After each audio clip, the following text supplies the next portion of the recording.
He ran. Never saw a thing as beautiful as that old dog running. Until at last he finally caught it. And to the horror of everyone, he killed that little cat. Tore it to pieces. Then he just sat there, confused. That dog had spent its whole life trying to catch that thing. Now it had no idea what to do. Do you know the secrets of making friends? They are so simple and easy. The KLATCH Podcast.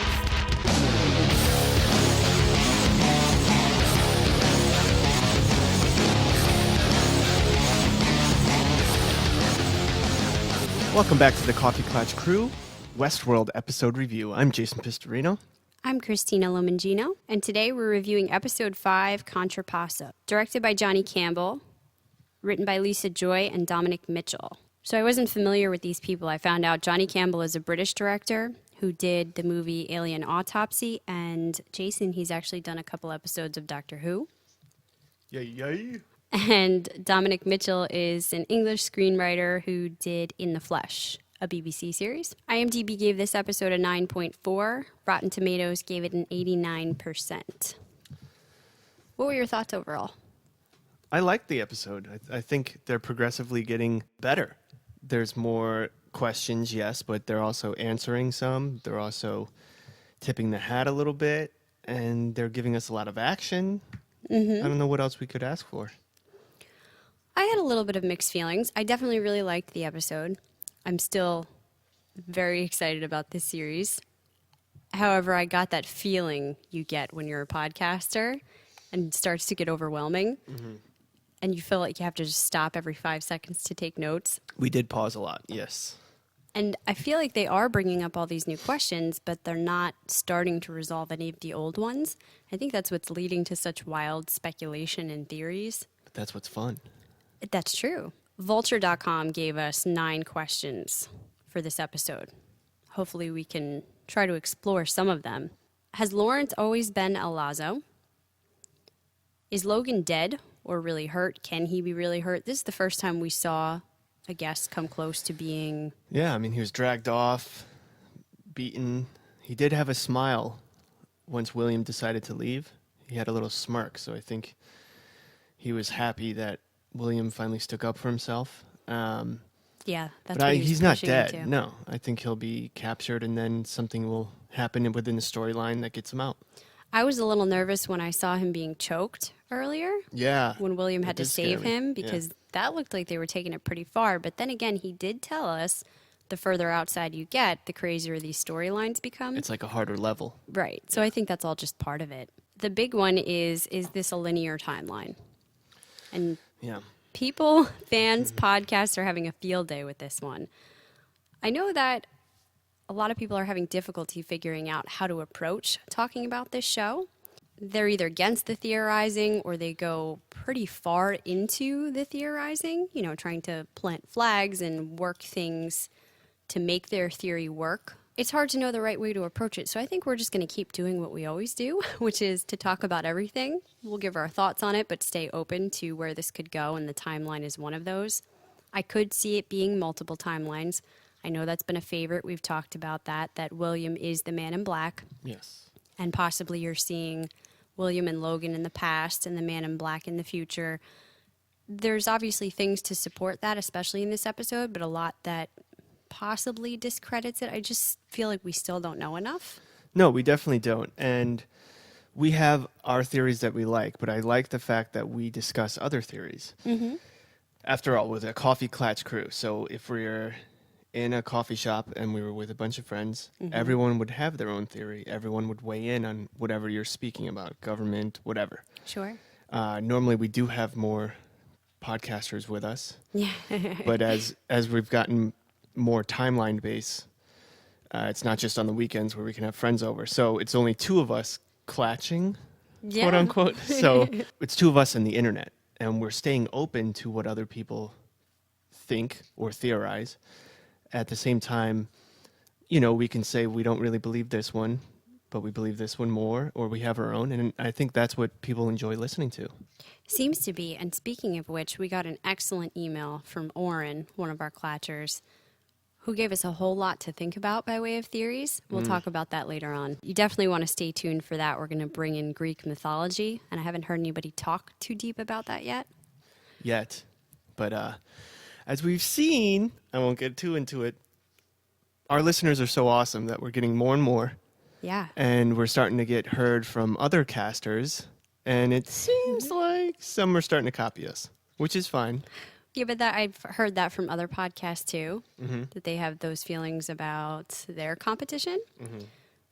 There's so much floating around, and I think as crazy as these theories get, there is a finite amount of things to talk about when it comes to a show. It's an hour episode, so people are going to have the same things, but I'm speaking of structure.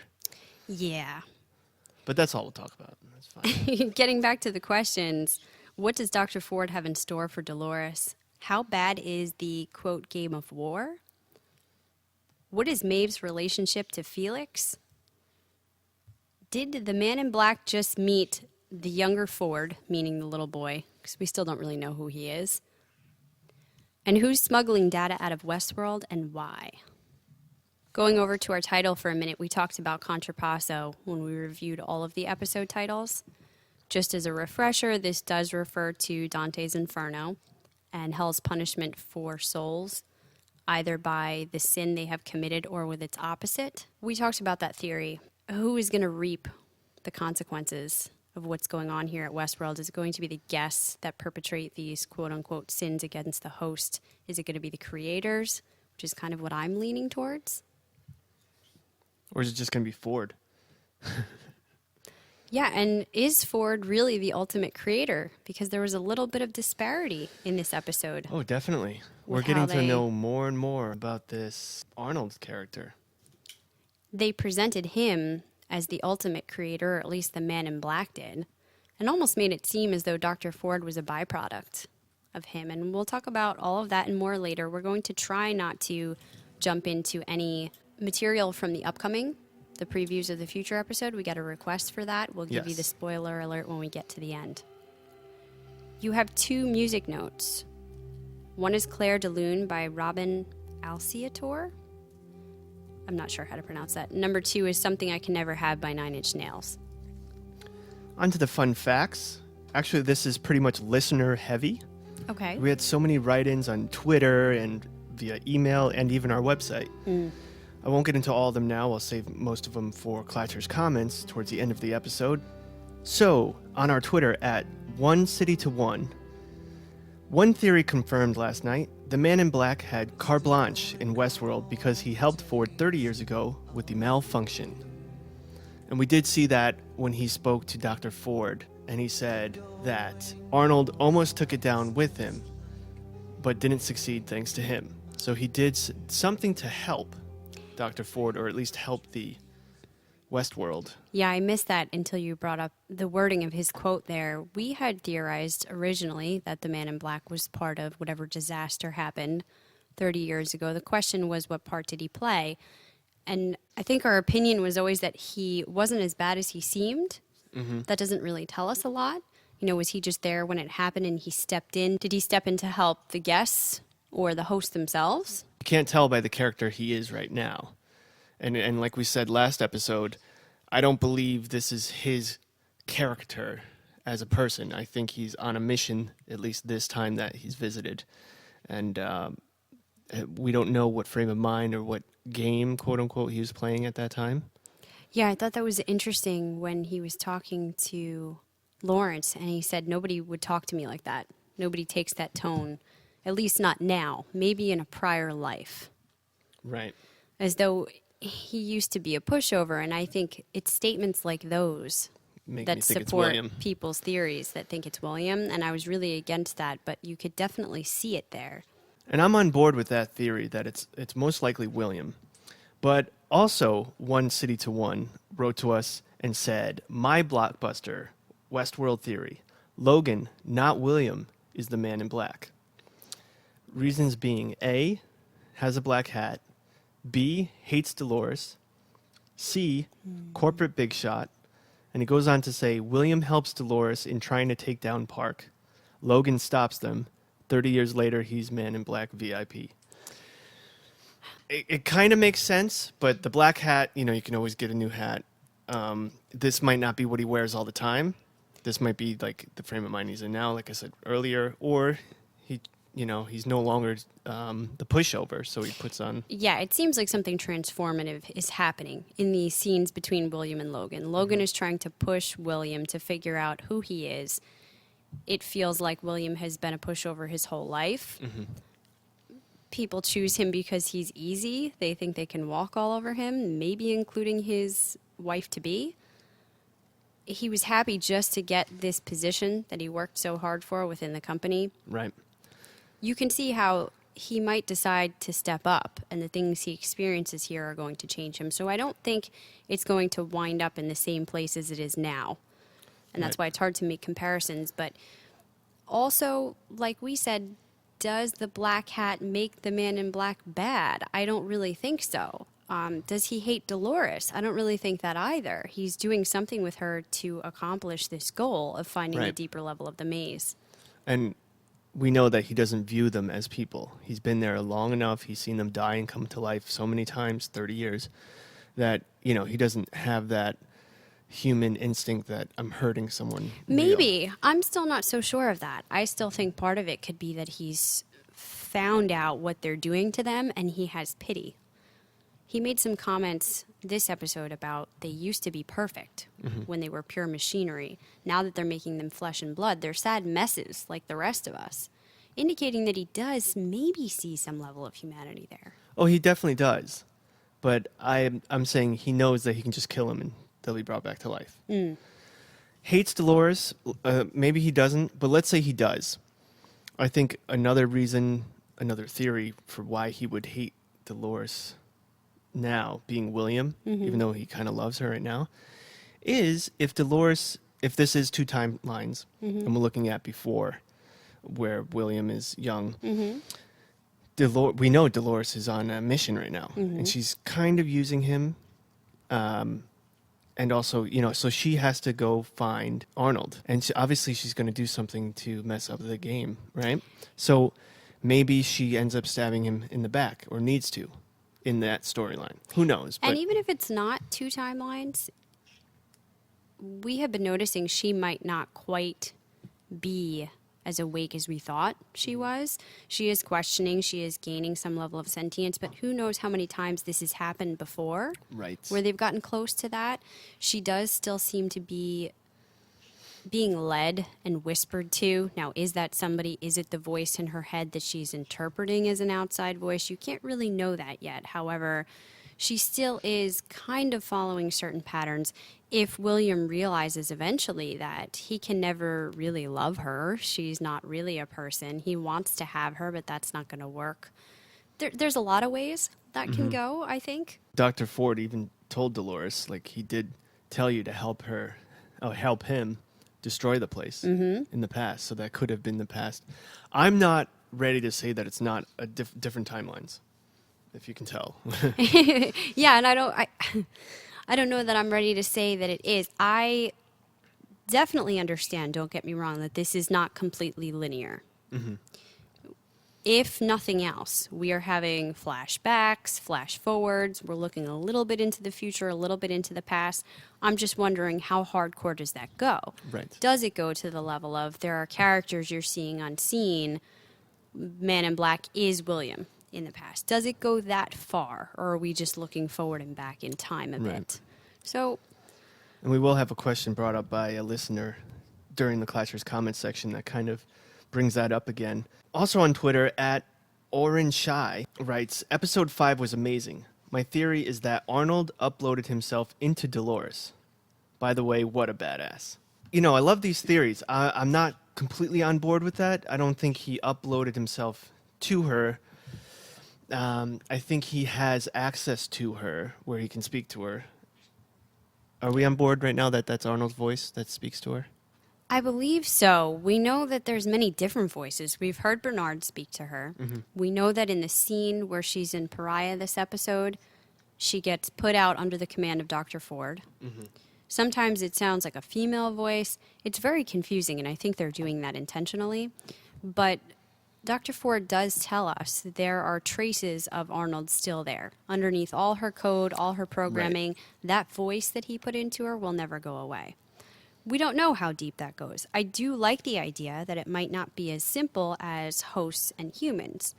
We had talked about Dr. Ford potentially having some type of components to him that were computerized, synthetic, robotic, whatever you want to call it, but maybe not being full host.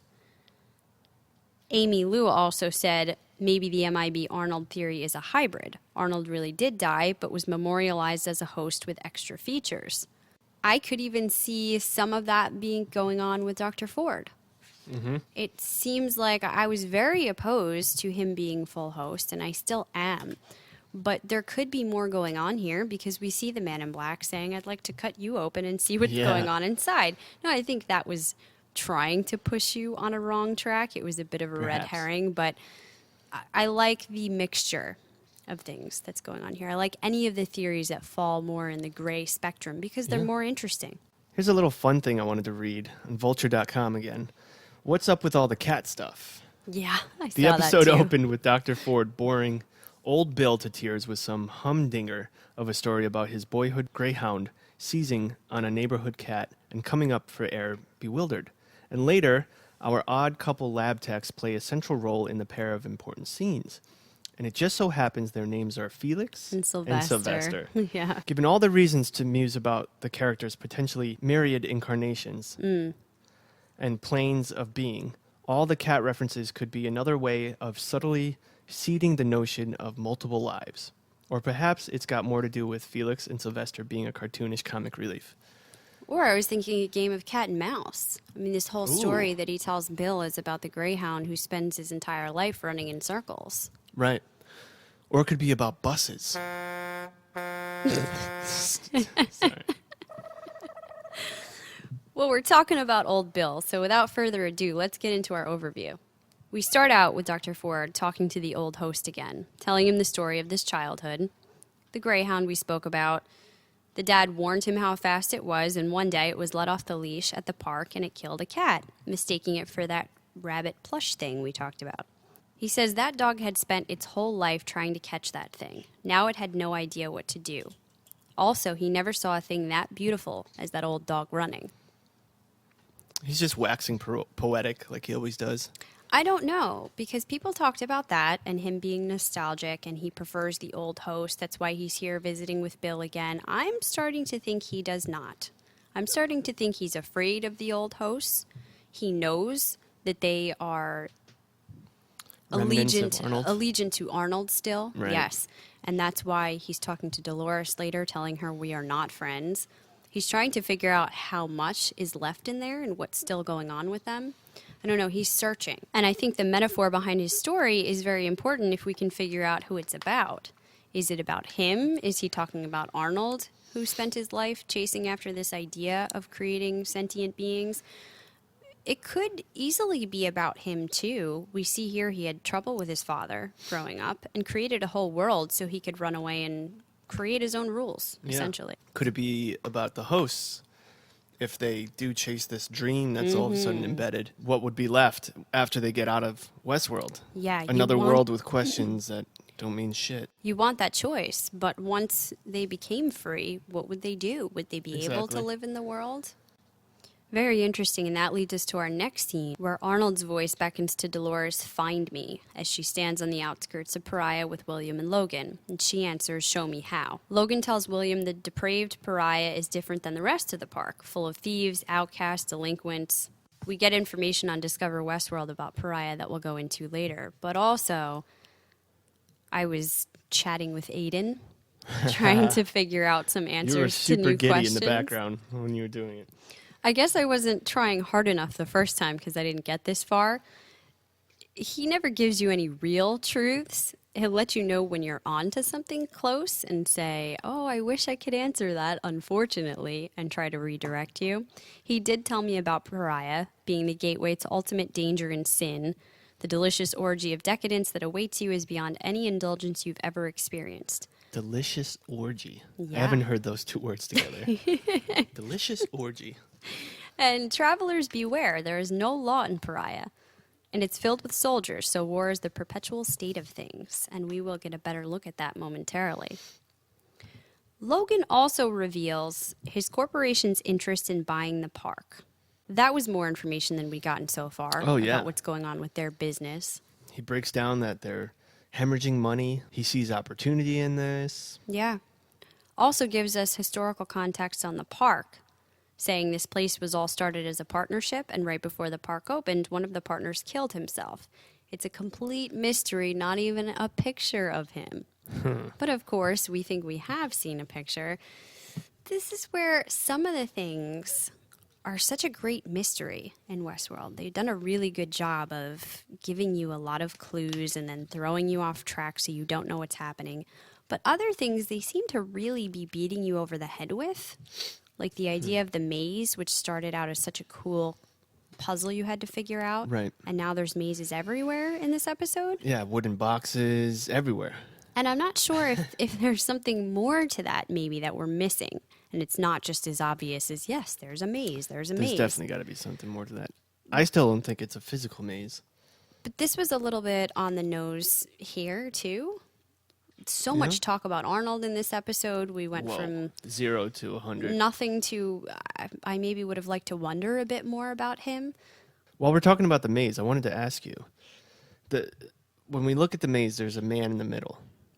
Is that, before we knew about Arnold, I was thinking maybe that's a signal of freedom. Mm-hmm. Because the man kind of looks like when they were created, with his arms out.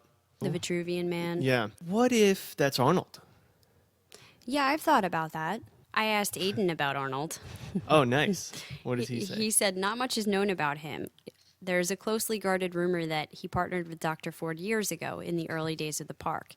He and we hosts had a special connection, ... Why don't we talk about something? And then it cuts off to an error message. Whoa. Hell is empty, violent delights. I like that. Read that again, that part. He and we hosts had a special connection, ... Why don't we talk about something? Oh, I love those.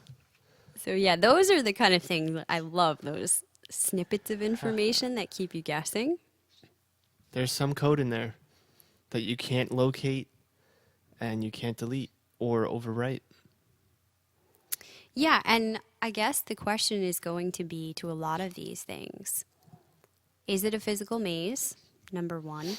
Right. So does it involve getting somewhere, finding something, somebody? Is it all just about the programming and attaining their consciousness? And also, how does that equate to Arnold? So is he still downloaded into something, into a host? Is he there in some way?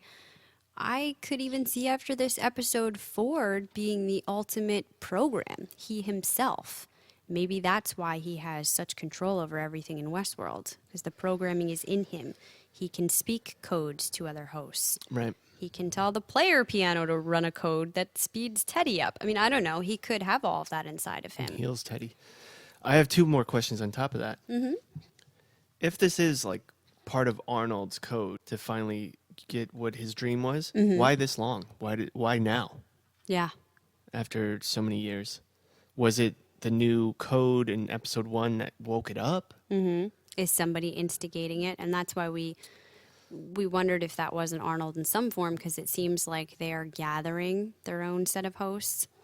People wondered if there's even deliberate war or maliciousness being set upon on behalf of the hosts in this episode, because they're filling the dead bodies with the nitroglycerin. So are they sending them back to Mesa Hub to try to actually blow up the creators? I mean, at first I was like, no, that seems like there's no way that could be it. I could buy that not everything happening in Pariah is completely on script or narrative. We are further outside of Sweetwater. Maybe there's a little bit more freedom to what happens there. But we also saw that image from Delos Inc. of what happens to the bodies after they're put in the ground, supposedly buried, and how it takes them back to Mesa Hub. Right. So if somebody figured that out, that's a clever way of getting to them. Just drop a bomb down there. Correct. My other question is, we know that Dr. Ford has this new narrative. We don't know how long in the timelines since this narrative was rolled out. It looks like a lot of it is already out there. They already have implants of the main bad guy. All the characters are already Wyatt. playing into the role. And we see that Dr. Ford knows everything about everybody. What if this is part of Dr. Ford's plan? And it's been going on for longer than it seems. Yeah, and he knows what's going on, and he's kind of perpetuating We it. said that last episode. It We could did? be Okay. way more scripted. And I agree with you. I think it's not debunked after this episode. It's No. still a possibility. I believe so too. And let's not forget about Lee. We haven't seen him in like 4 episodes or 3 episodes. I think that's on purpose. Yeah. There was a lot about Lee in the beginning, about the storyline. There's reasons for him to not like Dr. Ford. Yeah, Dr. Ford people kinda are bringing him shits up. in his milk. So, He could be plotting something. yeah. Who's the one on the other end? We'll go into this deeper, but that is in charge of putting that shit in. Those super arms. obvious trackers that nobody noticed. Yeah. Well, I don't think Lee is the mastermind, though. I just don't see him as being the person to orchestrate this. However, he could be aiding and abetting now if he's got a grudge against Ford. Back on the overview, a rowdy group passes through Pariah, and Logan explains they are the Army of New Virginia, or Confederados, as they'll refer to them. Soldiers who refused to surrender after the war that are now working as mercenaries below the border. He thinks they may be the key to reaching the end of the park and the biggest game. He knows that something different, this is where he's been trying to get to when he's telling William about that. They found the Easter egg, it led them here. The narratives that are going on are more raw, more real, as he'll explain to us, and he wants to find a way to take part in that. Then we go over to the man in black, who hoists a near-dead Teddy off his horse and leans him against a tree. He tells him there's a path for everyone. Your path leads you back to me. He also asks if he believes in fate and says, the path wasn't for me, it was for him. We see him then slit Lawrence's throat and use the blood to revive Teddy. Yeah, I love that. That whole scene was great. The man in black is speaking to Lawrence, saying, I thought your path was with me, and now I'm realizing your path was for Teddy, not for me. Dumps the water. The younger Dr. Ford shows up. Maybe, He makes him fetch the water. Why are you making him fetch the water? I just got you water. And then you see him dump it, hang him up, and he's going to use his blood. Like a transfusion. Yeah, I don't know how he did it. Does he have needles? I didn't see it, but I think there's a few things to think about. One, we were talking about Dr. Ford knows everything that's going on. Dr. Ford's quote-unquote mini-me, was he there on purpose? To watch him. Yeah. Could be. If so, it seemed like the man in black didn't really know who he was, though, which is curious, given how much he does know about the park. Yeah, he's a child that's in the outskirts. I bet the man in black doesn't pay attention to children in this storyline. Also, the reinforcing of the physicality of the host, which they will get into further in another scene, but he actually appears revived after getting this blood. So that goes back to Humanistic yeah, qualities. Yeah, there's a lot of that biological functioning that's happening there. I think the man in black, especially these last 2 episodes, has been the one to divulge the most information to the viewers. Yeah, and in a way, sometimes it does feel like too much exposition. Some of the things Logan says, he's clearly being put in just to give you backstory.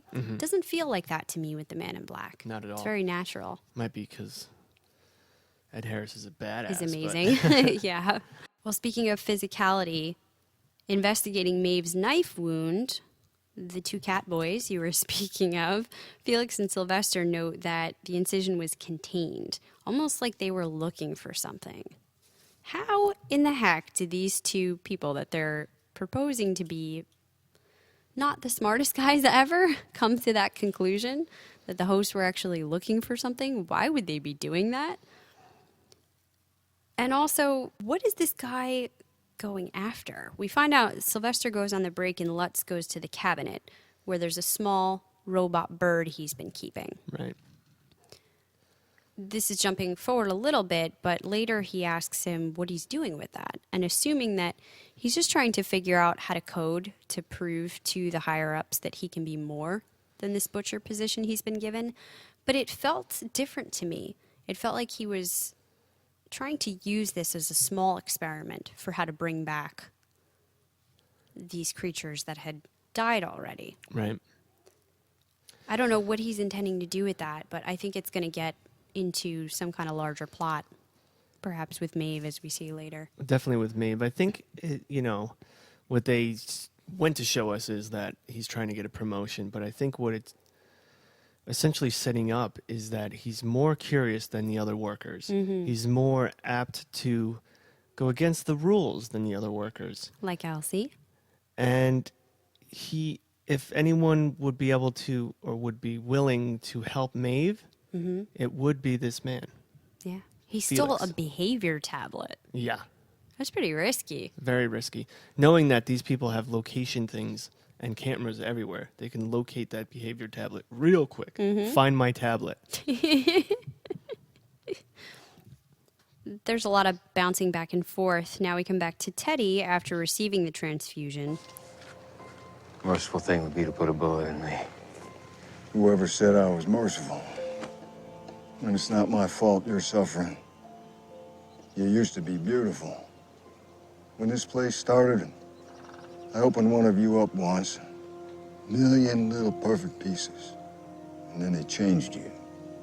Made you this sad, real mess. Flesh and bone, just like us. They said it would improve the park experience. But you know why they really did it? It was cheaper. Your humanity is cost-effective. So is your suffering. The man in black talks to him about how beautiful the host used to be before they became biologically lifelike. That's what we were talking about. He says, you used to be perfect. I opened one of you up once. Used to be 1,000,000 perfect little pieces. Then they went and changed you. Now you're a sad, real mess. They made you flesh and bone just like us. They said it would improve the park experience, but really your humanity and suffering is more cost-effective. Why? Why are they cost? Could it possibly be more cost-effective to have 3D to print recreate tissues, real hearts and organs, blood? Is it easier to repair them this way because they're so often hurt than all that machinery getting damaged? I still think in the future mechanical is going to be cheaper than whatever you would call this. You would think human so, but tissue. maybe that affected their programming, which is now kind of all in that skull cap and contained. I don't know. It was a little bit weird. Well, it looks like what they do is they open them up, take out the bullet, sew it up, and maybe it heals. I don't know. No, But they were healing Maeve before she left. No scar or anything. But also, it seems like the people that did those jobs in livestock management, they maybe don't have to be paid a super lot. They're like Right. a cleanup crew because Yeah, it is they're like the physical. janitors. Instead of having to know how to fix this. the intricate. Right. You might be right about that. Here's a theory. Maybe it wasn't about cost effectiveness. Maybe it was about Dr. Ford getting rid of the creations that were made by Arnold and making his own. Now this is like his own molds. Which seemed more lifelike, though, and I thought he was trying to get away from that. I think the board wanted more lifelike. He was I getting could pressured. definitely see that. Them stepping in, these money men he always talks about, taking away what their real visions were. Maybe 3D printing's cheaper in the future. Could Who be. knows? There's a lot we don't know about this world. We know milk's pretty cheap. So the man in black also tells Teddy that Dolores is in danger. He needs to use the magic word, as he says, to give him new purpose. That way he can get him along on this quest to go find Wyatt, and it certainly does the trick. I love the makeup on Teddy. Oh, he really looked looks sickly. terrible. Yeah. I actually felt bad for him. You were always talking about feeling empathy for Teddy, which I hadn't yet. but this episode, Poor it was Teddy. just torture. They did so well because what they had to do was, it wasn't, you know, we're used to makeup that looks like bruises, that looks like cuts, but this is the body is dying from the inside. A very human appearance of looking tired around the eyes, loss of blood. Yeah. Circulation. I loved it. The whole connection to the physicality. I don't know why. Both experiencing these things on that level, as well as human suffering and pain, and the Man in Black talks about this, does make them seem more realistic, more human. When Maeve had to undergo that surgery and was feeling the knife wound in her stomach, that was the first time I felt connected to a host. So it's definitely doing the trick. I mean, maybe the board was right about that. You might be right. Well, Dolores walks with William through Pariah and tells him she wants to change her life. When I ran from home, I told myself it was the only way. Lately, I've wondered if in every moment there aren't many paths, choices, hanging in the air like ghosts, and if you could just see them, you could change your whole life. Is that what you want? You want to change your life?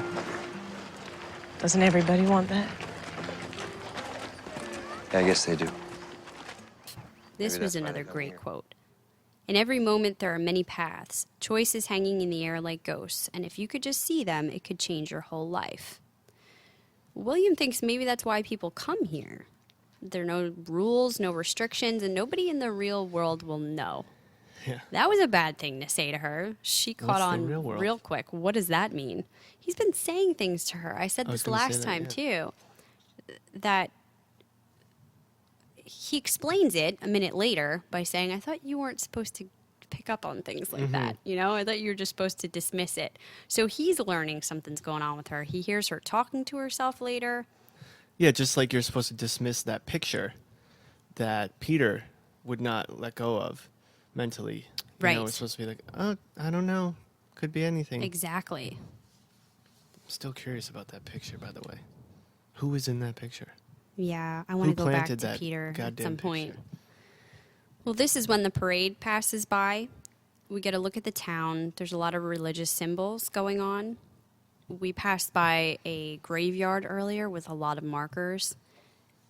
And they're having a celebration in the streets. There's a fountain of what seems to be blood.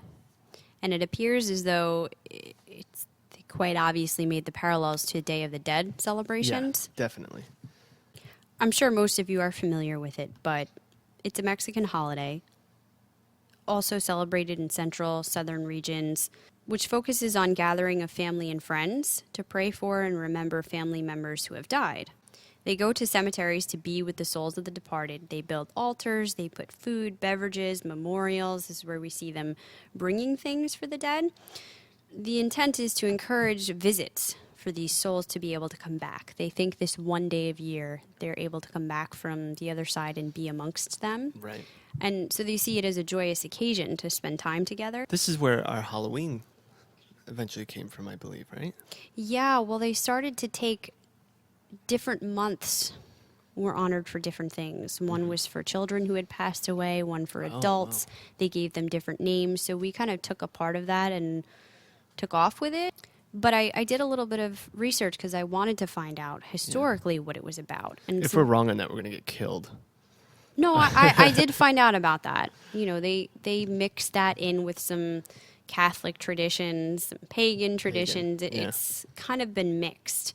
It was gradually associated over time. October 31st, November 1st, and November 2nd to coincide with Western Christian All Hallows Eve, All Saints Day, and All Souls Day. Now we don't even get a day off. But before that, long before the Spanish arrived in America, the belief in an afterlife was present in Mesoamerica. They know this from information contained in archaeological records, from early colonial manuscripts, and according to the beliefs of these people, life was seen as a dream. Only in dying did a human being truly awake. For them, the distinction between life and death was not so absolute.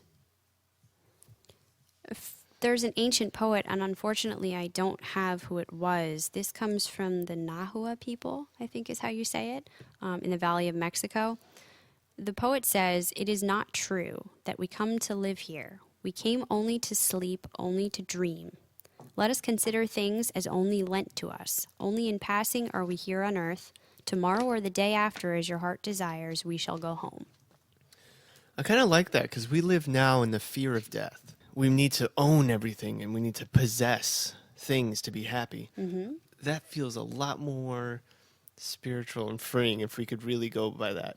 Like Yeah. the best part's next. And even the way they view the dead, they can come back this night. They see it as a happy time to be Yeah. together. And that's why the people in the streets, sure, the skulls, that has roots in these traditions as well. That took off as its own separate thing. But for the most part, they are bringing plenty and celebration to these people so they can have their time together. But I really thought there has to be some roots in that related to the show, the way they describe it as life being only a dream, and it's only in dying that they truly awaken. So is that some kind of hint to what's happening here? I think so because Dr. Ford speaks about dreaming. A few people in this episode speak about dreaming throughout this episode. I think there's a lot of underlining things going on. What does it mean for a host to die? Because they also brought that up when Ford was talking to Teddy. And he says, "A coward dies 1,000 deaths. The valiant tastes of death but once." We've seen Teddy die 1,000 times, but not really. Now he has true purpose, something that he can really fight for. He's Right. going to become his hero. And maybe he'll get a valiant death, but will it be more real somehow?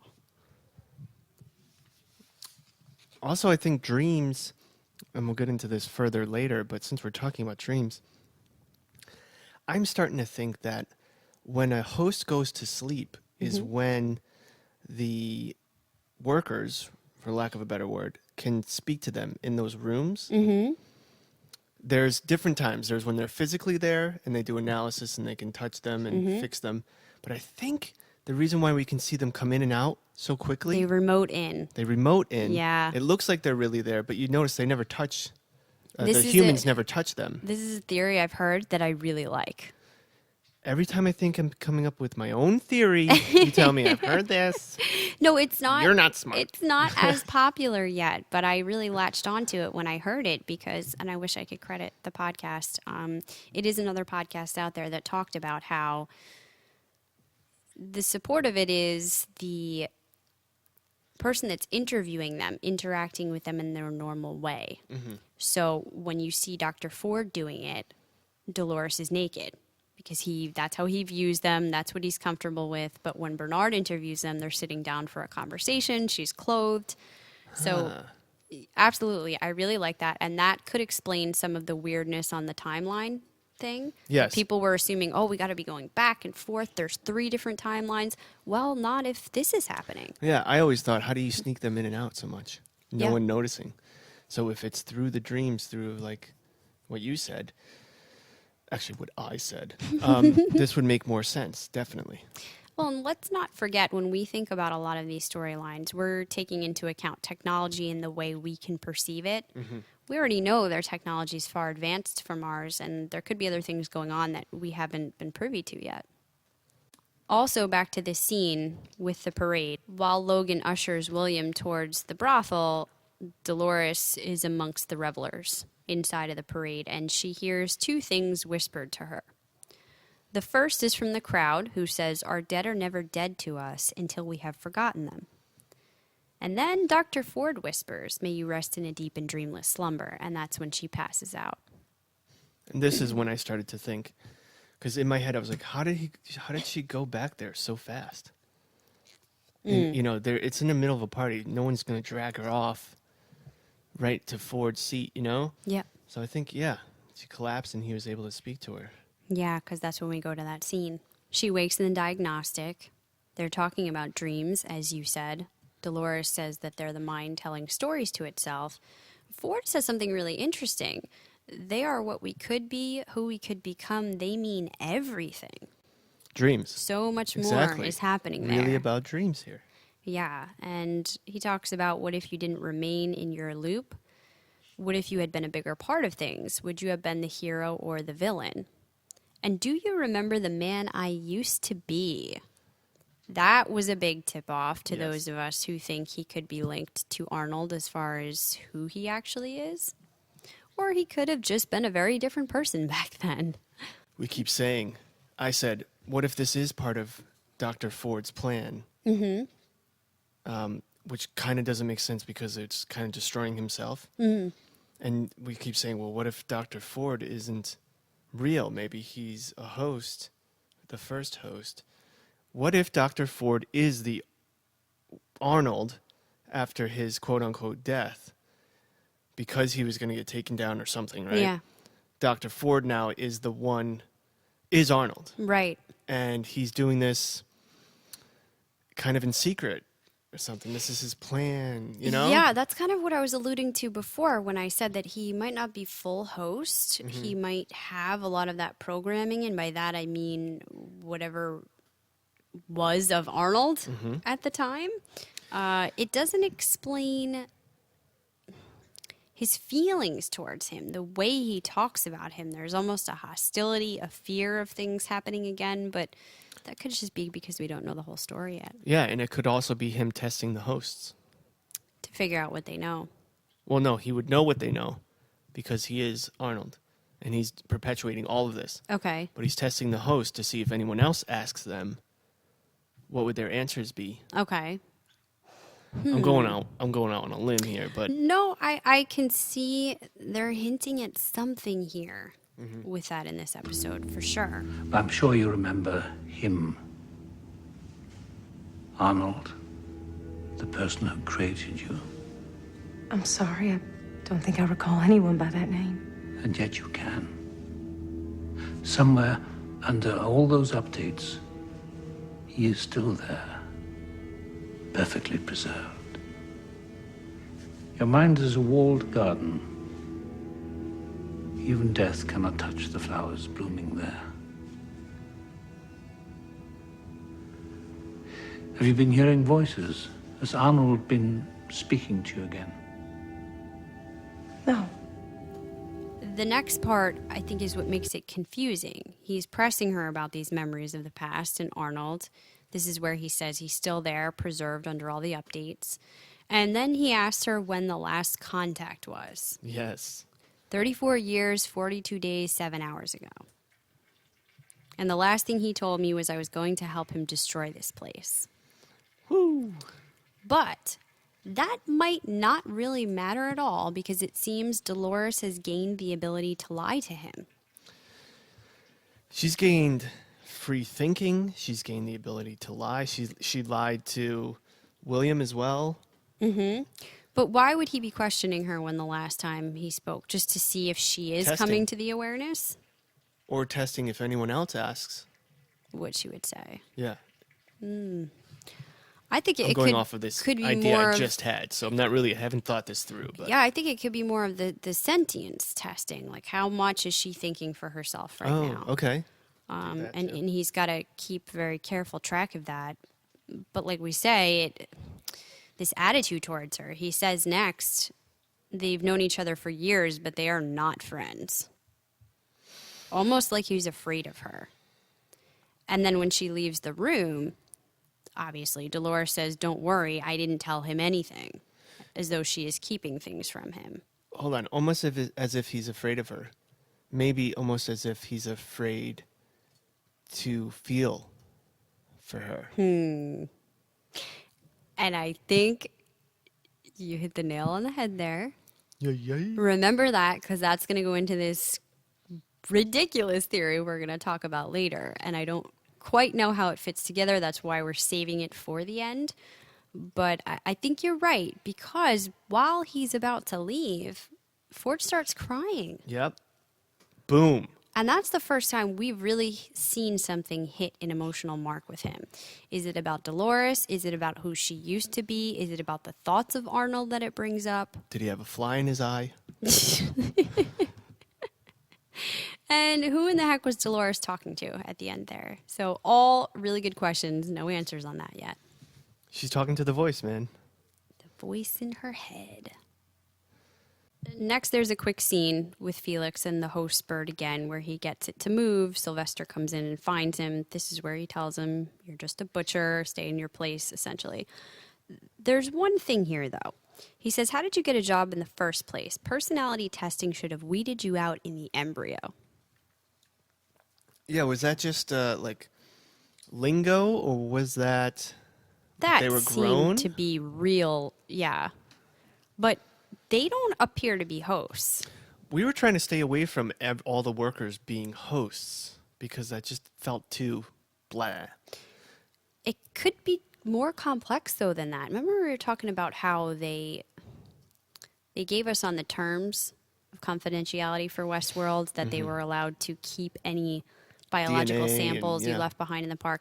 We had also talked about, are they trying to perpetuate eventually a bigger purpose for this park in helping to keep people alive longer, to regrow them? Something. This could be the next level. Maybe the park is level 1 for them, and the more they advance, then they can move up to livestock management, then they can move up in the Mesa hub. They could all be some element of that, but on greater or lesser. I don't see a growth storyline in Westworld. They're on loops. I don't see we haven't seen any signs of grading or whatever that would make it where they graduate, quote unquote. Yeah, you get out of the maze. To work as a worker? And eventually, maybe then you get good enough and you can leave. Maybe that's why they have to stay here so long and can only cycle out of the hub. I don't know, just a thought. Or they're grown. I mean, this is the future. We're already creating ears They could be. right now and a heart. Certainly. Didn't we create a heart? Certainly. Certainly. Desperate to get in with the Confederados, Logan and William meet up with El Lazo. This is where they steal the nitroglycerin. Dolores gets in her new gear, so she changes clothes, but she's still wearing the light blue. Light blue. Does this go back to the Alice symbology? Is this something about her innocence? It seems like she's becoming more empowered to actually take part in this storyline now. She gets a brown hat, whatever that's worth. I hate this whole colored hat thing. I don't want to be stuck on that. I know. I'm trying hard not to, but... Well, she's going away from the damsel. Right. She says so later on. Yeah. She's got the boots where she can run now. She's got the pants where she can maneuver with the gun holster, Is this more of her individual personality coming out than what has been scripted for her up until this point? I like that. This goes badly pretty fast. Slim is killed in battle. There's a shootout. It's funny that Will is trying to be polite in the beginning, even in the midst of this robbery. He's trying to spare them all and be nice to them. But at some point, he has to get involved because he has to save Dolores. And this is, again, what keeps pulling him into the storyline, is to be the hero. Yes. So he finally pulls the trigger and kills a host. Yeah. And Dolores is shocked by all of this death. Yeah. Is this when she has another flashback? She sees the white church. She does. Yes. She hears whispers. They're not audible. They're like. What is that church? That church means something, man. And she's been there before. Yeah. We see from her visions. Or it's so complicated. Is this being planted in her to remember so that she'll follow the narrative and get to that place? It doesn't seem like it, because it does feel as though some of these things she's hearing are her own voice, her own consciousness coming into being. We'll see that later with the fortune teller scene. Before going back to that group, though, Elsie notices the woodcutter's body being wheeled into livestock and follows it, where she blackmails this tech, Destin. Very clever. Been having his way with hosts, apparently, in his free time. Oh. She had that in her back pocket for a while. Yeah. And that's so weird. There's a lot going down here that is not supposed to. Like you said, how do they not know? There's cameras everywhere. People are going to pick up on everything. We find out They actually have answers to some of this Yeah. with the VR tanks where they are Yeah, allowed what's to go. this VR tank? I guess you can. Remember, I was talking about VR, and this is the next step after VR. So VR is probably very normal for them now. Yeah, it's like their video game. She's so slick, and I hope we get more of her. And we get more of her figuring things out, because I don't like her not being in the know for too long. Yes. That's kind of getting old. But I love the way, first of all, I don't care if these are robots. You're fucking a dead body. That was so horrible. weird. That scene was horrible. Ugh. Yeah, and the fact that she's able to keep her calm, this is very important to her. I don't like that ultimately she finds this gigantic, clunky thing. I mean, the technology is so advanced. They're doing scans and all of these crazy things, monitoring every single part of each host. They don't know before this that they're in there, or they do and they're letting it go. I mean, there's lots of lights. It's very obvious when she pulls it out. Right, so it's called a laser-based satellite uplink. Yes. I'm trying to figure out. Okay, so it has all these little red dots. I don't think it's that obvious. You had to pull it. Like, you can't see it in the skin. But he got so injured with the rock that it was sticking out. But all those lasers in the forearm, it's not obvious from just looking. No, I'm but sure they do scans, Yeah. testing, all of this stuff. It's crazy to think nobody no has one noticed noticed. it. How long has it been in there? And what does it do? It Well- uplink, so that means it uploads. And Bernard knew, right? When she told Bernard about this? No. Did he? It seemed like he did. She was saying they found out the GPS data was corrupt, and someone's been using the host to smuggle the information outside of the park, Right. which makes you wonder, for what? Why are they using this? And also that he wasn't drawing stars, but a target.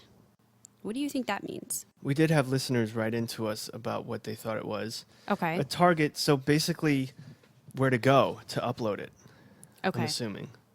So the directions, kind of like we said, it looked like a piece of a map that he was following in the etching, Right. which is pretty similar to that, instructions on how to get there, To the mountain, to yeah. bring your information to the target, whoever's going to take it out. But what information does that host have? We've never seen him on the inner park.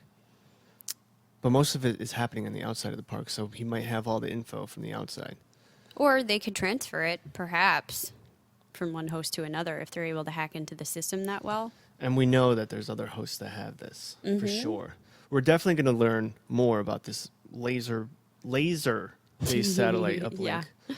But it was a little clunky considering all the tech that we have. I want to give a note to listeners, if you didn't listen to our last episode, or if you have and you forgot. In this episode in particular, we're seeing a lot of different sections in Delos. We brought up last week this graphic that they made that has a pretty good layout of what the different sections Of Mesa in Hub. Mesa Yeah. and what they do and what they're for. Yeah. So definitely check that out. I also found out there was an article from Business Insider. They talked about 10 things you may have missed, and one of them was that the hosts also have a chip in their spine called an NFC, or Near Field Comm, which appears to be used to track them. I don't know if this is related or important in this way, but we were wondering why they had to get so close to track them. So, in theory, whoever this is playing around with a lot of these equipment parts. It's got to be someone that's working there if he can implant that, right? I don't know. Lee, maybe. I don't think it's Lee. Now, Logan, William, and Dolores find themselves in this brothel in Pariah with El Lazo. This is when William and Logan have their fight. And you see the world so clearly. You probably think you're on this trip because you're some kind of contender, some threat to me. I picked you precisely because you will never be a threat to anyone. My sister probably picked you for the same reason. I earned my place and nobody handed it to me. Right, a lifetime of working hard, following the rules, and you finally reach the pinnacle of your career trajectory. executive vice president, upper middle management. Do you remember the day that you finally got those 3 fancy little letters? AVP. You walked into my office in that cheap black suit of yours, and you shook my hand, and you thanked me for the opportunity. That was the best day of your life. William says enough is enough. They're in the middle of this orgy. It kind of looked like Roman world when they went into this building. It did. The lounges, the statuary, the people painted in gold. I was wondering. Gladiators used to be painted in gold for parties. Yeah, I was wondering if this is their little tip towards, okay, you wanted to see some of the other worlds. We'll show you a brief look inside of that. But he's not into it. So the confrontation gets heated. Logan says, you think you're on this trip because you're some kind of contender to me? I picked you precisely because you will never be a threat to anyone. Probably the same reason my sister picked you. He's belittling him about how he worked so hard to become executive VP the day he came in there in his cheap suit to talk to him. He pushes him too far, and I think that was kind of the point. He's been trying to get at this Part of William. Yeah, this deeper layer of William to unlock it. Exactly. I was thinking you could take that as, man, Logan is a dick. But he might be doing that on purpose just to get the fire under William's ass. And why? What is he hoping to accomplish with that? Is it part of the business? Because I know people were very latched on to them being brothers-in-law, but it has seemed like their business relationship is more important. Even if it's a family business that they're in together, this is part of their mission into Westworld. Are they the people smuggling the data out of the park? The company? The company has sent these 2 in order to try to find it. I don't think William's aware of it if it is. Looking, that's why, no, I don't think William's aware, but that's why he's looking for the game that will lead him further and further to the edges of the park. I don't think Logan in particular put those in, though. No, I'm saying that he was sent there to try to find them and steal some data. It's probably a much bigger scheme that's going on with a lot of parts involved in it, but maybe he's messenger guy. Yeah. But I think, and I mentioned this before, I think one of the indications that Logan wasn't just belittling him to be an ass, but he was trying to wake him up, was that when Logan later on gets dragged away and William's like, fuck him, you see a smile real quick. And I think that was like, yep, it did it. Yeah, he finally had it work. Yeah, before we get to that part, Dolores wanders off on her own in the midst of this fight, and that's when she finds her way to that fortune teller. And she looks up and is disturbed to see this wire sticking out of her arm. She starts to pull it apart. It's taking off her whole skin. It's pretty gruesome. She's horrified, but she looks back down. The wound is gone. She looks up at the woman. The woman is her. You must follow the maze. Right. Perhaps you're unraveling. Well, obviously that's the same satellite uplink that we saw with Tate Fletcher. Yes. And the voices in her head of her own consciousness, I believe, coming into being and telling her what's going on. To find me. So I wonder if that's what that other host was doing, was finding. She's seeing this woman across from her who's supposed to be able to predict the future be her. It's kind of like these people heard voices in their head and they thought it was God, but eventually you would start to understand it as your own voice telling you what to do. Yeah. So I think maybe we're seeing that transformation continue to happen.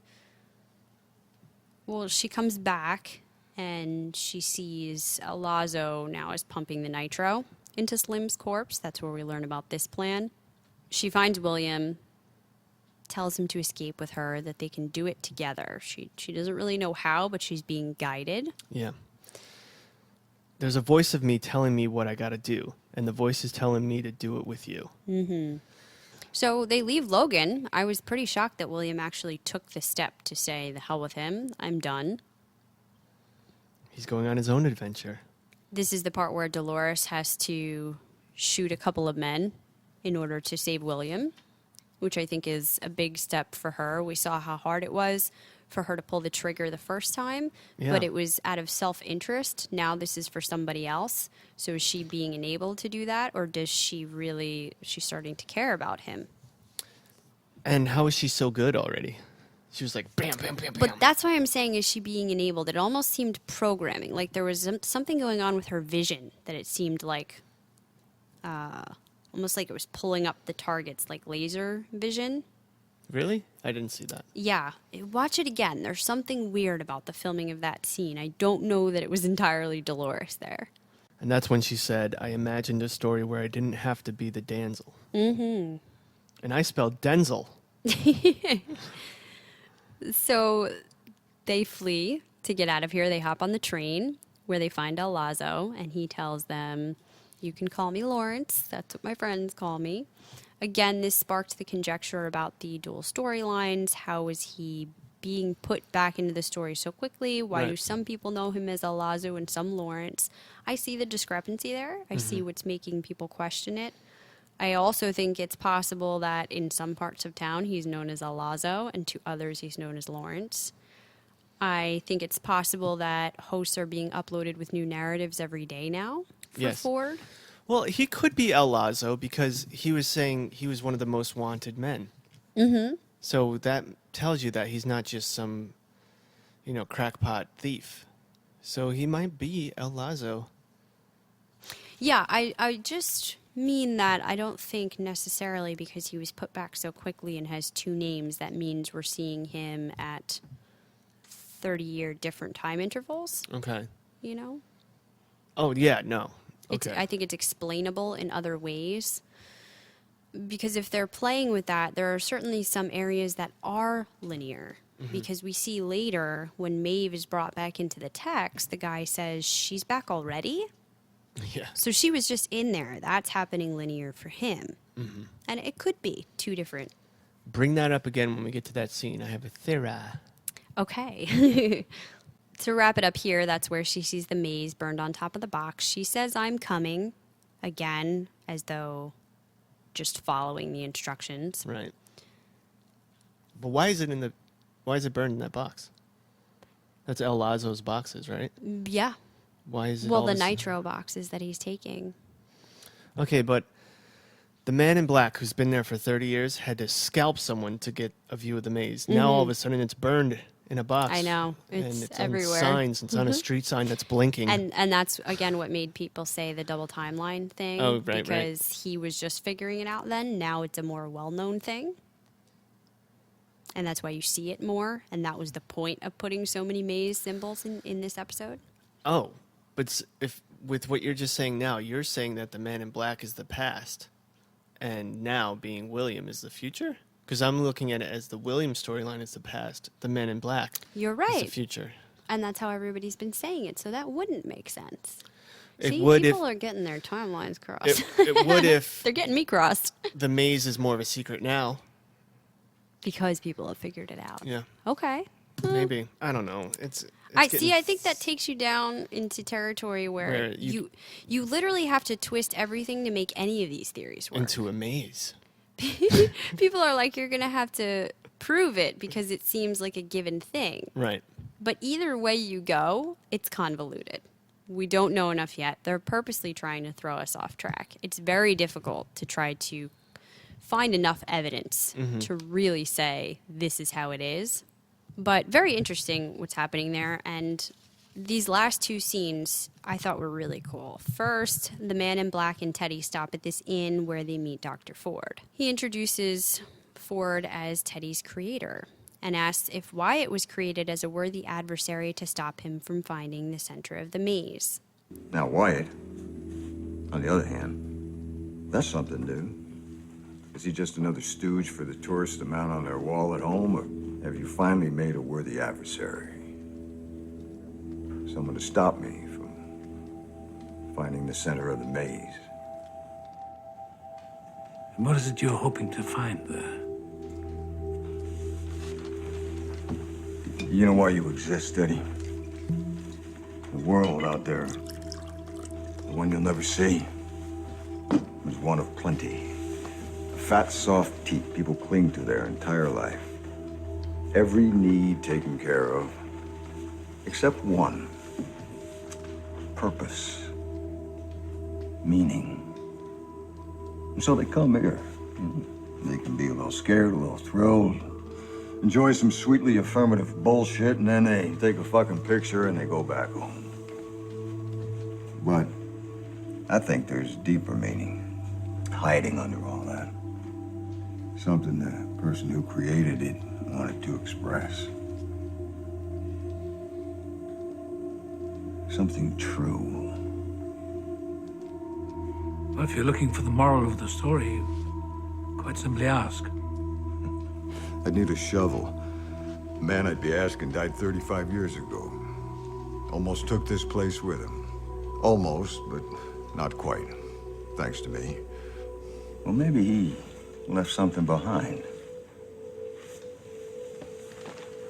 I wonder what I would find if I opened you up.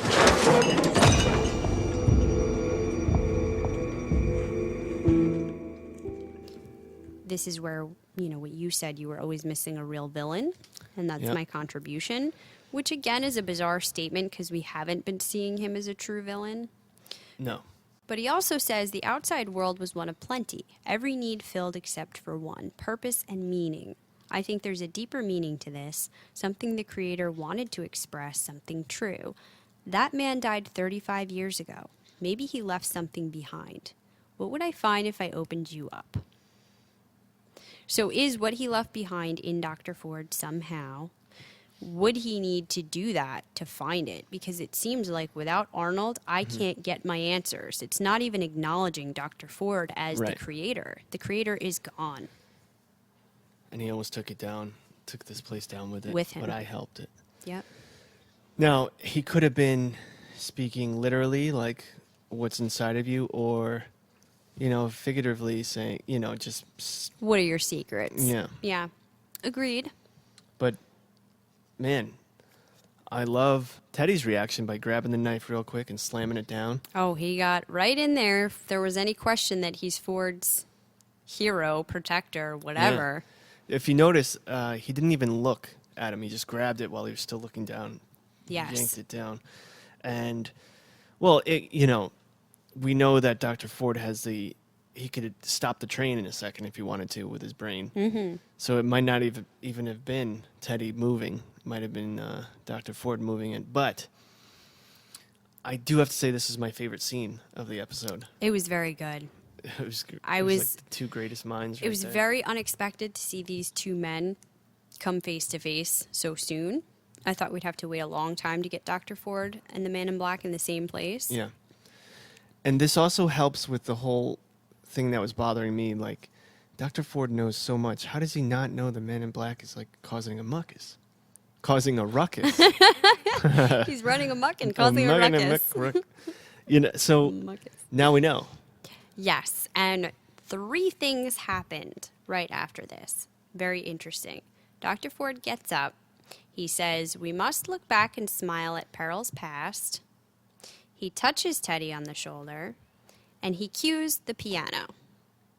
One of these things causes Teddy to wind up like the Energizer bunny. I mean, he goes from half dead to ready to roll. The music is playing very quickly, which led me to think there's some kind of programming inside of the music that's almost speeding him up. It's like a code to get him back into, go mode. Yeah. But the quote is something famous as well. This is from Sir Walter Scott. Born August 15th, 1771 in Edinburgh, Scotland. Died September 21st, 1832. He's a Scottish novelist, poet, historian, and biographer who is often considered both the inventor and the greatest practitioner of the historical novel. So it struck me as another key phrase, potentially, that could have been like a violent delight that he was telling him. Right. That made him wake up. It could have been. What I really got from that scene was when Dr. Ford was talking to the Man in Black, and he spoke about why, this is very out of character of you, why are you being so hasty right now? This is out of character. And then he drops the mic and says that quote, and then turns on the piano, and it's hastily music. And then Teddy stands up. We got to get back on the road. We're wasting time. Yeah, he sped him back up. Well, also, when he asked Flexing his him muscles. what he was doing there, and the man in black said looking for the maze, he was kind of like, what is your goal? As if he didn't already know, which is bizarre. And by allowing Teddy to continue along with his storyline, it is going to lead him to Wyatt. So he is, in some way, allowing the man in black to continue getting further along in his journey. Yes, or I mean, he flat helping out him. says, far be it for me to get in the way of a voyage of self-discovery. I think this is all part of Dr. Ford's narrative. It has to be. I wonder. Yeah, I think there's so much we don't know, and I think Dr. Ford knows. Minor note, I keep saying this to myself every time they're drinking. I want to taste the whiskey back then. I wonder if it was better, because they seem to love it. It was probably strong. Very strong. Homemade and a little battery acid-like. Got a little kick. I would enjoy that.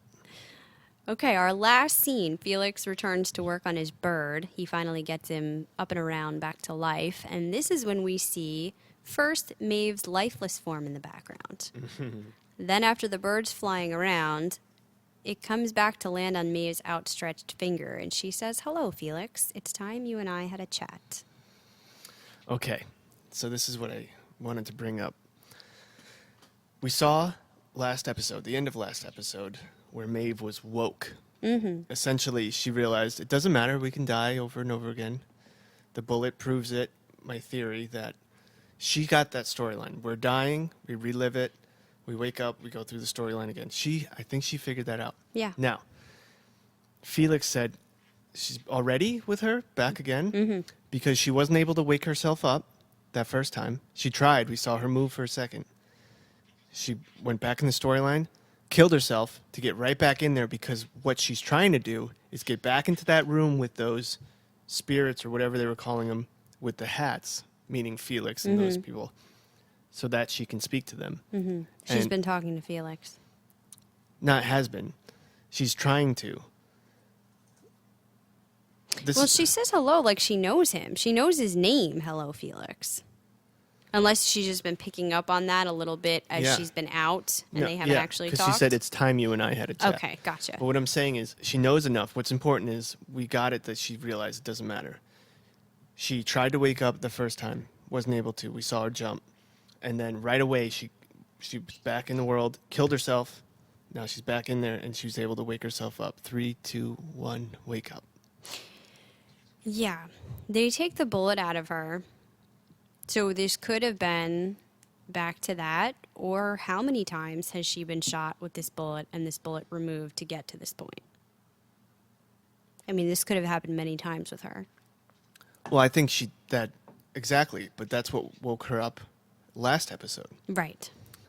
Now she's just killing herself, I think. So this is her plan, and I think what we discussed before with Felix, that she'll be able to kind of use him now to do something with her code, clearly, as he's been doing with that bird. Exactly.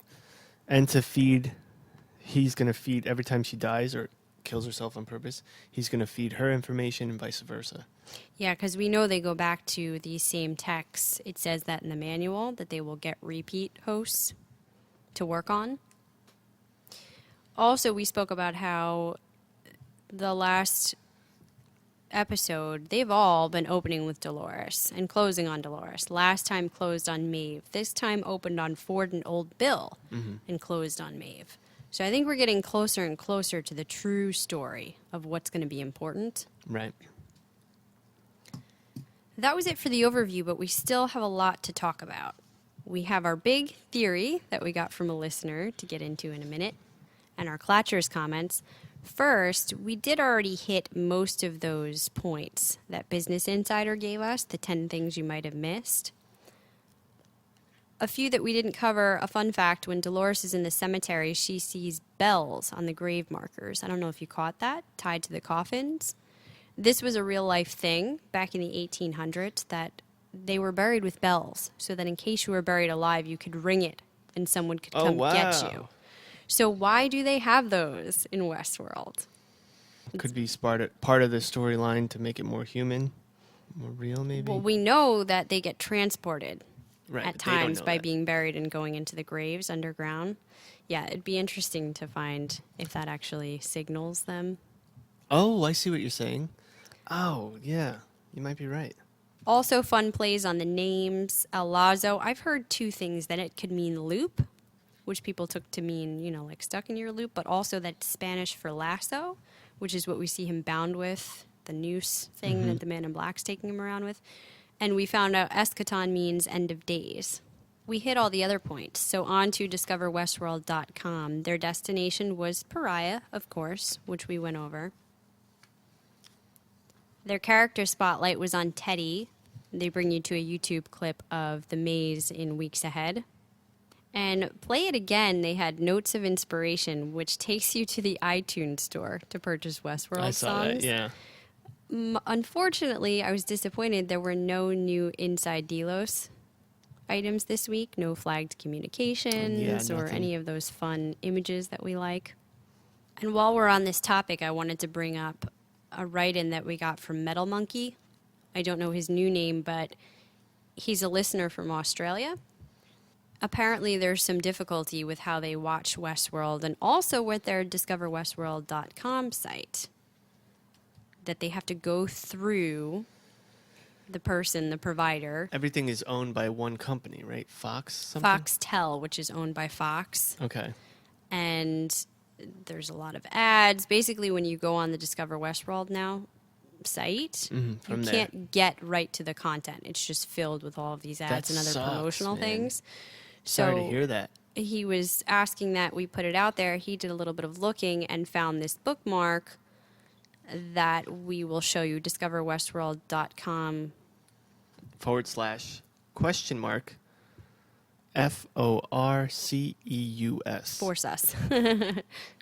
Force us. So you will not be redirected if you go to this. So for anybody, I know we do have some listeners in Australia who's looking to check that stuff out that we've been talking about. That's the place to go. Good looking out. To wrap up this episode as a whole, before we go into our theories, let's talk about our Reverie rating. What do you give episode 5, Jason?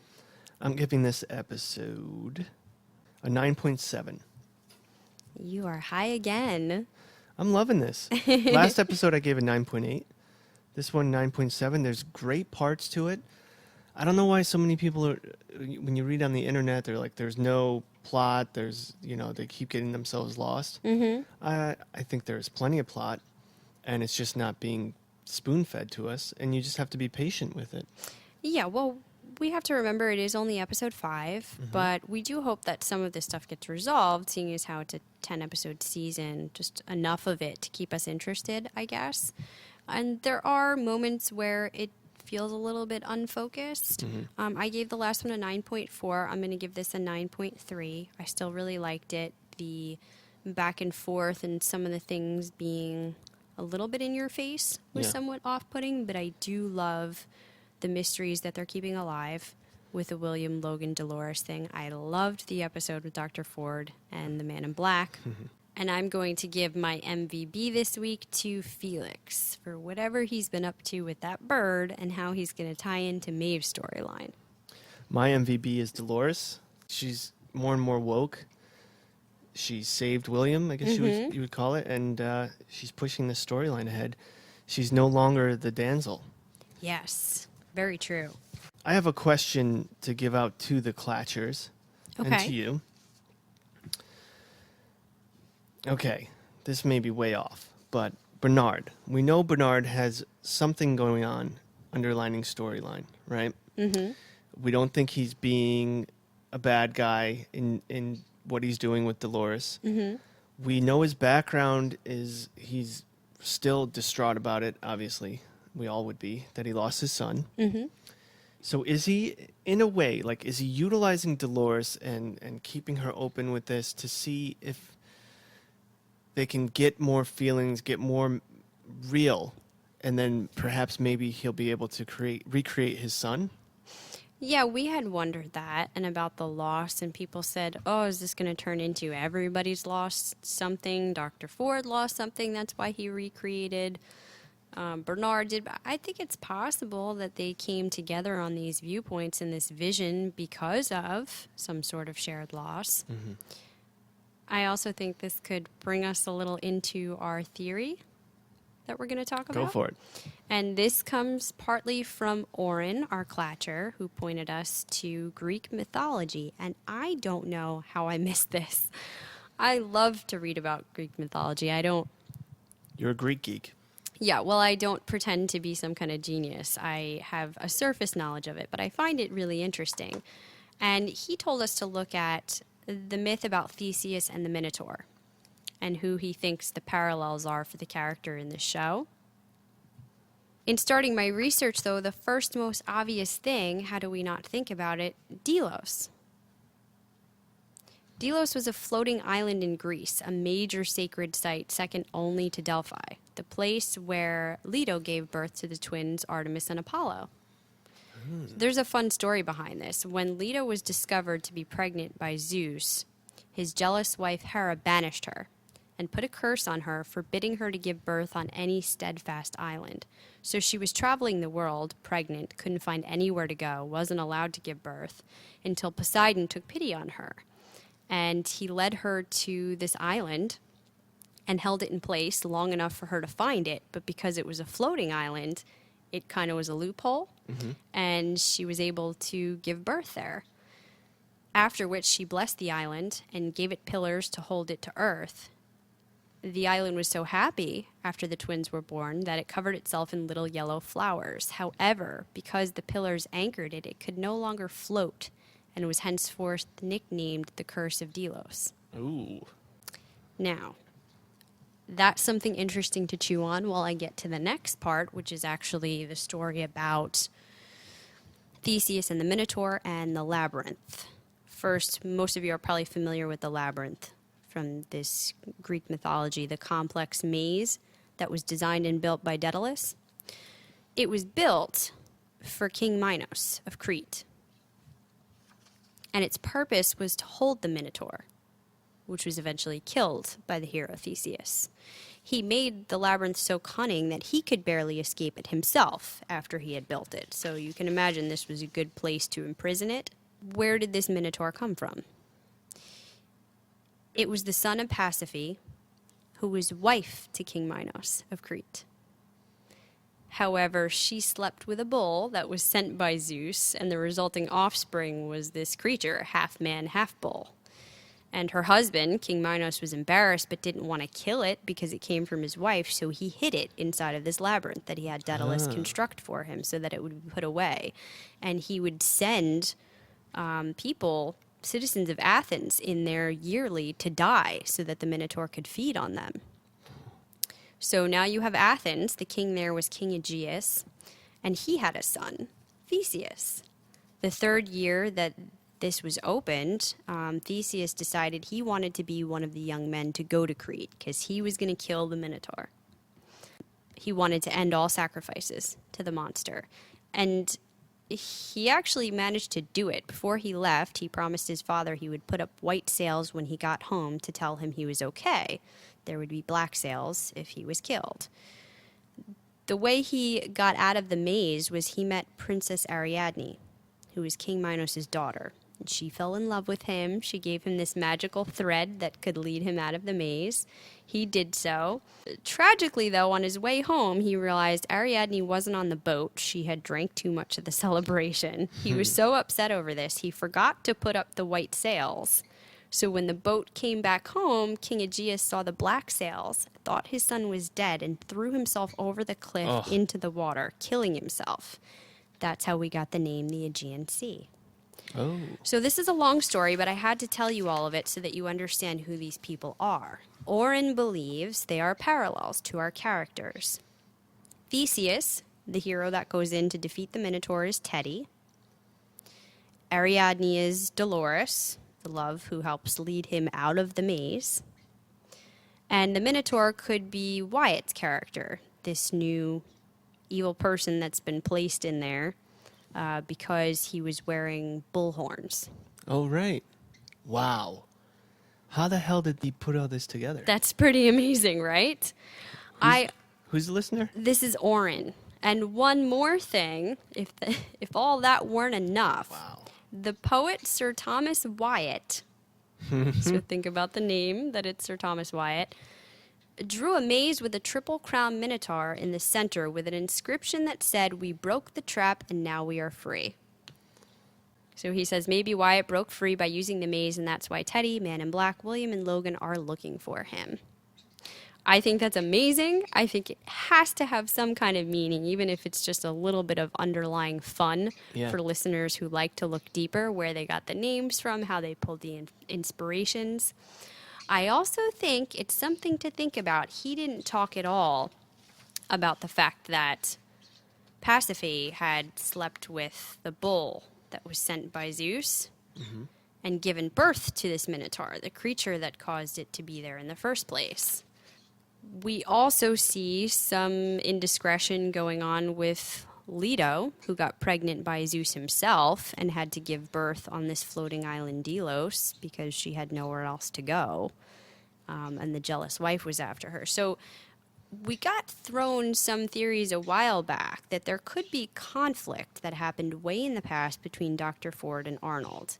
Was there a fight over a wife? Was there a love child? Maybe one they were trying to hide in the center of this created world to keep it safe? So really far out there, left field, but because of all of the That's all Greek to me. Greek mythology, we had to bring that up. So I love that, though. Huge thanks to Oren. We had to go into that because I find all of this really fascinating. If this ends up being true, we have to have Oren on a podcast. Oh, I would love to. Yeah. Oren, Skype in. if your theory is right, you will definitely Skype with us towards the end of this season. Speaking of that, we got some more Clatchers comments that we didn't get to yet. Let's go over them now. We want to give huge shout-outs to Jeroni No, Rob, Rogish Girl, Bree Squared, Van Doon, Alan2921, Tejas Porvida, Philly Nuts, Sammy Olivar, Hover on This, and FT Mold Day. Also to Craig and Fanatically Correct. For leaving us reviews that make all the time we spend on this podcast worth it. We really do appreciate when you guys give us reviews. And some just for giving us shout-outs on Twitter, which are also really great. And another shout-out to Philly Nuts for the second time for leaving us his second or third, I can't keep track anymore, review on our channels. This one being our main channel as well. That's awesome. If anyone else wants to give us reviews that would tremendously help us, you just go to iTunes on your computer or on your app or on your iPad, and you have to search us because you're already subscribed to us, so you won't be able to leave a review there. You search us in the store, click on it, and then look at reviews, and then write a review. And then once you write it, it takes Apple maybe like a few hours to post it. But it would really help us. Rate and review us. Let's keep growing. We also got some emails, some of which we went through already. Orange Theory, as well as Metal Monkey. Maria wrote in saying she loved that Anthony Hopkins shined in episode 4. She agreed with you on that scene, and also that she wants to see him in more of a gray area, so she's looking forward to where that character goes. It appears as though some of our listeners, depending on where they are having difficulty giving us a rate and review. She says somehow in China my reviews don't get sent at all. Oh, that sucks. Which I would love if we could eventually figure out why that's happening, but thank you in the meantime for trying and putting in the effort. We do appreciate it. And to all the rest of our fans out there for making this what it is. We really appreciate it. On our website, coffeeclatchcrew.com, we got a comment in the blog part from Daniel. Hi guys, great podcast. I have a comment relating to how the beings are taken out of the park and the multiple timelines theory. The scene that caused this thought is the one where William finds Dolores out in the open. She's in bad shape and William comforts her and they go to sleep outside. The next scene with Dolores is one with her talking to Bernard. Then she wakes up at camp with William. How is it that the staff was able to get her back to the examination room without William knowing about it? Maybe the scene of the conversation with Bernard was done at a different time. I'm sure there's a better explanation than that, or that I'm missing something obvious, but thought I'd throw it out there. No, I think it definitely could have been done at a different time. Could have been something she was remembering, or as we said, in the midst of sleep or a dream, it could have been a remote accessing. But I think that's perfect. Perfect question. And thank you for leaving a comment on our new website, coffeeclatchcrew.com. Yeah, if you haven't gone, please check it out. We have some plans. We're going to create a newsletter, and it's going to be on the website. We'll let you know when it's up, and you can sign up for it. We're not going to spam you. It'll be once every 2 months where we'll let you know pertinent information that you would be into. Yeah, probably not even monthly, but just what's coming out, when we're going to do new shows, if we're going to have polls on the new shows, any kind of extra material. If we start growing and this gets a little bit bigger, maybe we can branch out a bit. And we're excited next time to review episode 6, The Adversary. Here is your spoiler alert. If you don't want to hear anything that was on the previews for the upcoming episode, we're just going to talk about this for the next 30 seconds. We learn that Elsie discovers a possible source of sabotage, while Bernard searches for clues to anomalies in a sector thought to be abandoned. Teresa questions Ford's leadership, while Lee encounters a new arrival at Westworld. The Man in Black and Teddy run afoul of a Union garrison in their attempt to cross a border. And finally, we heard Maeve say, "The maze is an old native myth, the sum of a man's life." The sum of a man's life. Going to be a huge episode, I think. Also might tie into that theory that we had that there could be certain parts of the park where they're harder to track or that are deliberately being shut down, as we see now if they're messing with the GPS and turning them off so they can't find them. I would be really anxious to see this abandoned sector and what's going down there. That's it for this episode. Don't forget to follow us on Twitter at CKC Podcast. If you don't want to just hear us once a week, you can see the stories that we find out and we share on Twitter. You can speak to us on Twitter and just stay in the loop all week if you want. And hopefully the next step soon will be to open up some forums so you guys can continue the conversation and sending us your great information and your theories. Rate and review. Follow us on Twitter, Facebook, all that fun stuff. Be part of the Clatcher team. Until next week, this round's on me. This round is on me.